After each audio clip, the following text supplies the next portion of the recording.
Welcome back to Mixed Reviews.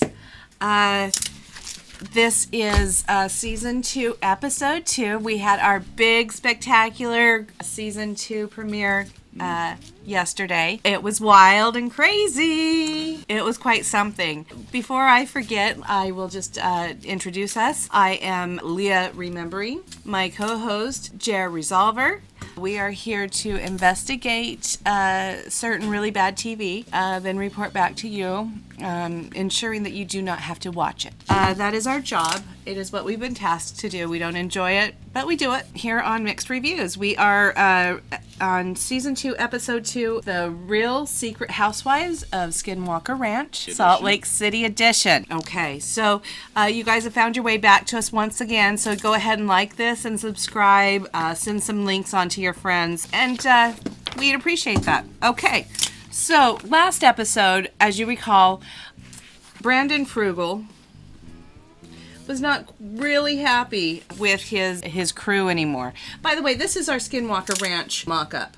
Here we have a Homestead 2, we have the Mesa, the Triangle, Homestead 1, and the Command Center. Those are really the only places of huge interest. Once in a while, other places pop up. Unimportant. Triangle. Anyway, Brandon, who owns the Skinwalker Ranch and the show, was unhappy with the first season performance, and therefore he made a change up, and now we are going at it on teams. Sometimes it's teams competing in the same competition, other times it's each given their own tasks, and we see who does best. That's what this episode happens to be, one of those. There are three teams, as we recall. There's the men's team. The men's team comprised of, let's get rid of Brandon, because he's not really that big a part of this until the judging comes. At the Mesa is where the boys team meets. Right. The boys team consists of Travis and Sheriff Caleb, Eric,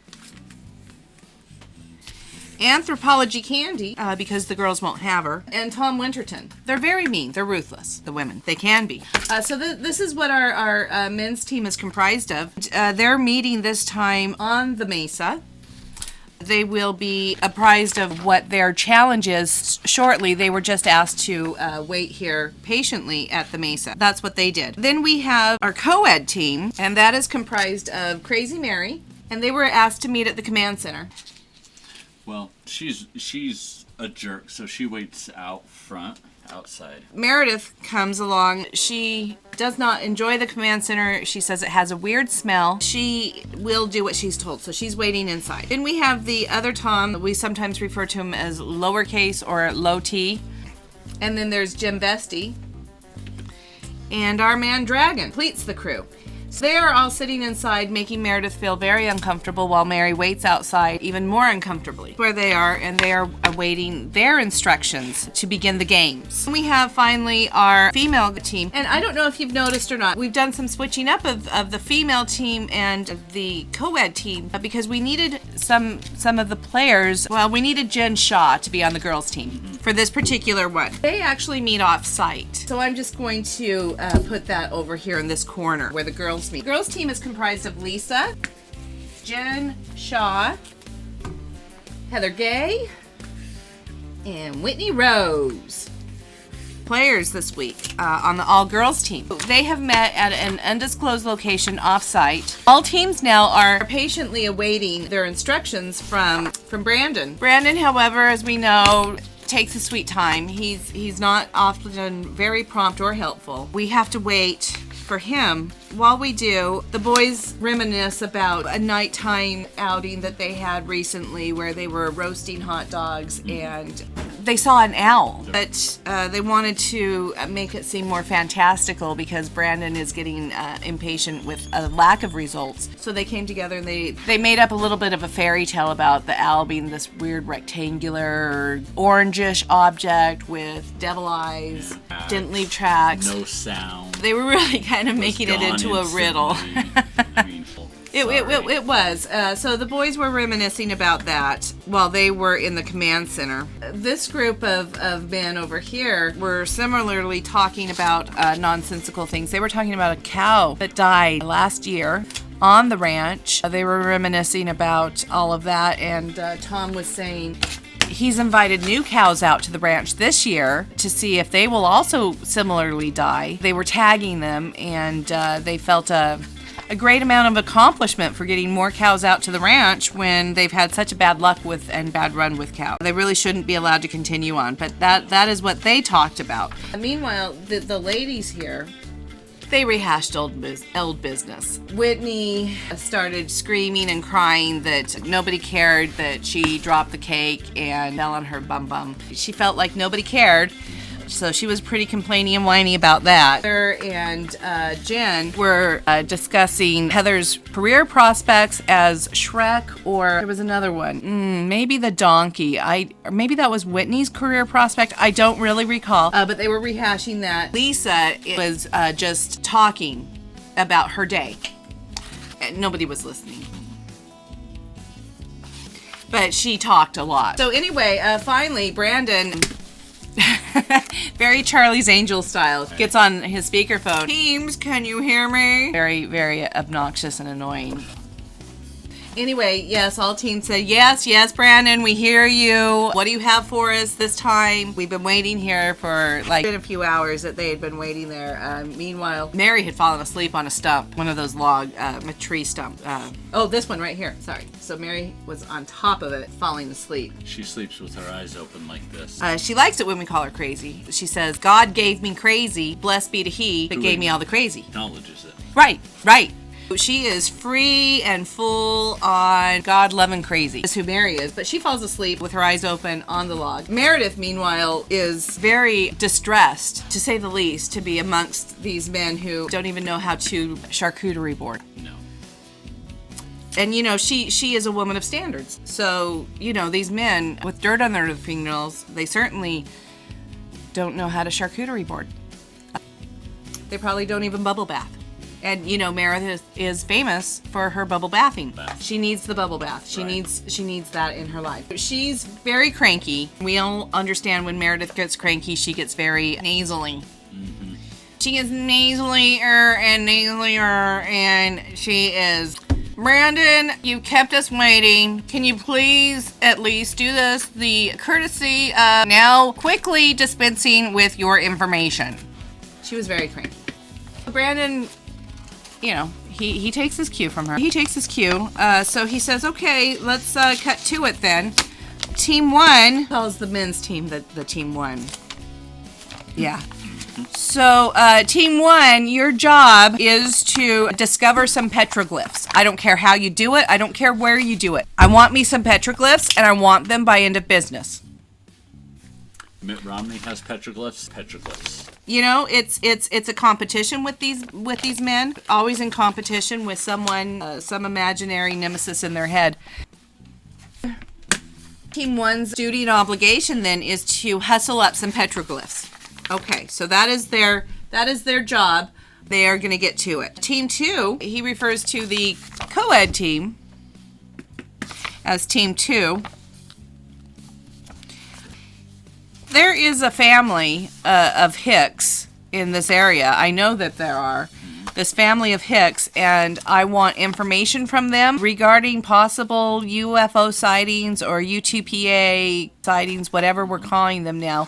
I'm pretty sure that these Hicks people have made some cartoons and some references. Maybe you can hunt them down and find out what information, if any, they have. That is the task of Team 2. Team 3, the ladies team. He said, ladies, I hear there is Sam Squanch located in some ice caves. Right. Ice caves are located somewhere in Utah. We're not quite sure where. But we think that they are somewhere in the Park City, Heber, Midway area. You ladies are very familiar with that area. It's a very stylish area. Utah, not at all appropriate for the rest of these idiots. So could you ladies go and find these ice caves, find out what's making them, find out anything that you can. It seems like a big anomalous phenomenon. We'd sure like to see if we can get something like that here at Skinwalker Ranch. We're tasked with finding out where the ice caves are, the origin story of the ice caves, and how they can be recreated on the Skinwalker Ranch to create extra phenomenal paranormal anomalies. People will continue to remain interested in our little show here. Those are the tasks. I don't think they're equal tasks. I don't think they're meaningful tasks. Perhaps the ice one is a meaningful and purpose-driven task. The others just seem stupid. Those are the tasks. They only have until end of business today. They were all on time. They were all at their stations at 8 a.m. Brandon didn't waltz in until shortly after noon. So they don't have a whole lot of time, guys. They're real worried that they're going to do shoddy work, quite frankly, because they just don't have the time. Thanks, Brandon. Travis starts yelling and screaming and saying, we've got to get a UTV out here, the car, the trucks, the UTVs. UTV. He wants a UTV out there stat so that they can start driving around the mesa, finding the right place to plant their petroglyphs, because they don't think that they're going to be able to find anything real, but they did get. I know that I shouldn't be running on and off stage. I so apologize, because they got. I should take it out of the package. They got. Well, I'll show you. You'll just see. You'll see in just a second. I'll just... Okay, so they sent away some time ago. I don't really understand why. It did come in handy in this situation. They sent away for a stencil kit. You can see here that this is a stencil of an aquatic turtle. They don't think that will be useful, but along with this, I'll be right back there, folks. Just one moment. You'll just bear with me. They got, what is this, maybe a dozen sheets of stencil material that has not yet been cut out. They're free then to make any shapes that they would like to then put onto the mesa to find the petroglyphs that Brandon Frugal is so anxious to get. Why they have these, I don't know. They have an extensive crafting kit in the command center. It's fully stocked, guys. I mean, it's like walking into a Michael's. Gosh. Eric might not have a lot of talents, but one of his real talents is organization.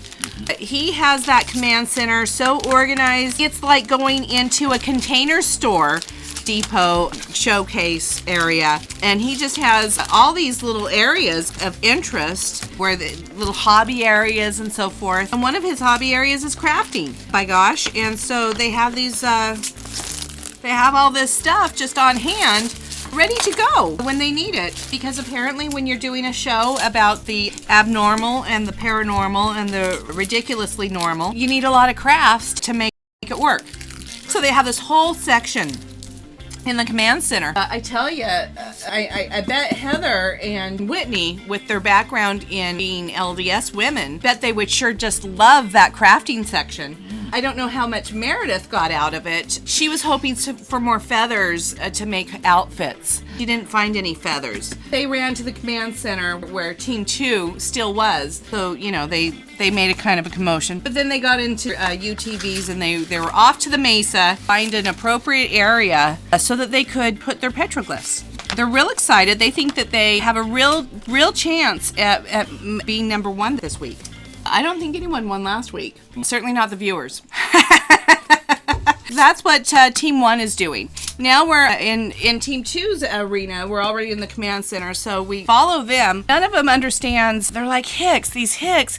We're surrounded by Hicks. Nowhere, Utah, nothing but Hicks. Meredith says, no, you idiots. Hicks is their family name. There is a family of Hicks that Meredith, she seems to know everybody. God bless. Even the Hicks. She knows them. But Meredith, being the fancy, fine lady that she is, she whips out her phone and she says, let me call my assistant and we'll get this taken care of. A lot is made of Jen's assistants, because we see 7 or 8 or 11 of them per episode. What's less known is that Meredith also has assistants. She doesn't like them to be shown on TV. She likes really for them to behind the scenes cleaning her tubs. She calls her assistant up and she says, get me the Hicks and get them right now. Collect whatever data that they have. Send a car over to them. Send a charcuterie board over. Maybe some flowers, a bottle of champagne. Send it over to the Hicks with my compliments. compliments. We'll get some great stories out of it. So Meredith had that all arranged. Boys were like, she gets things done. They were quite impressed. Meanwhile, the ladies did find some ice caves in Midway. It seems that it was not anomalous. It seems that it was some art major did it for a project for school. And I guess he got an A on it because it was quite beautiful. It was stunning. Great. They tracked him down, and Heather, she's real charming. She's great with people, and she's like, we would love it if you can come back with us to Skinwalker Ranch and recreate this. It would really help us out. Whitney turned on the charm, and they were both so delightful. The guy said yes, and then suddenly, out of nowhere, Jen and Lisa started attacking this kid. Where did you go to school? I mean, are you even credible? You go to a state school? I don't think that's not going to cut it for us. And they really just attacked him and were vicious. Their claws were out. Then Lisa started yelling something about, well, if you don't have a Vita tequila fountain out of your ice, then how good are you? And it got real ugly. It's kind of tacky to make everything about you and your tequila, Lisa. But she sure does. Tequila? Well, it's a problematic storyline, and that is for sure. But that's the story that they're going to stick with. And who am I to tell them otherwise, other than, someone who grew up Mormon and knows that you don't do that, Lisa. So I hope they'll change that storyline somewhere along the line. It's hardly believable and almost intolerable. So the kid had a fit, and he said, I'm not working with you. And he said, basically bugger off. So unfortunately, the ladies came back to Brandon and said, Brandon, I'm sorry, we just have nothing. We have nothing to bring you, nothing to offer you. And he said, well, I'm pretty used to that, quite frankly, because that goes on quite a bit here on the Skinwalker Ranch. Travis, meanwhile, said, hey, we got ourselves some petroglyphs. And unfortunately, he had spray paint on his hands.